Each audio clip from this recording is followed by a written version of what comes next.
Mastering the maths. Unlocking percentage increase. Hello, learners.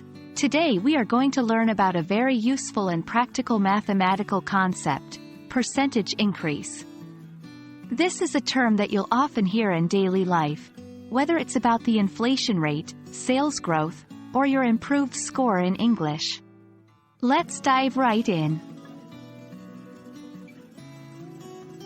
When we talk about percentage increase, we're talking about how much something has grown as a proportion of its original value. For example, if your English score went from 80 to 90, your score has increased. But by how much in percentage terms? That's what we're about to learn. The formula for calculating percentage increase is actually quite simple. Here it is. Percentage increase equals increase in value, original value, asterisk 100. Let's break it down.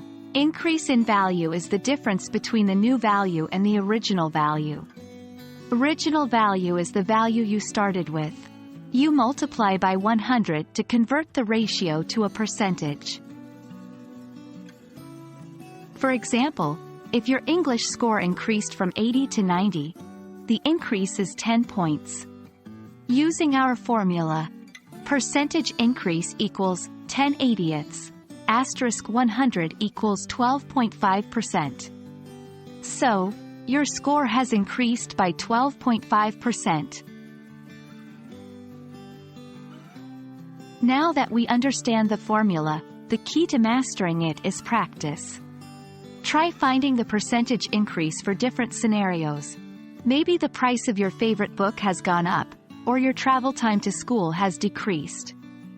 The more you practice, the more naturally it will come. And that wraps up our journey into percentage increase. Remember, this is not just a math concept, but a tool you'll use in many areas of life. We hope that this video has been helpful in understanding how to calculate percentage increase.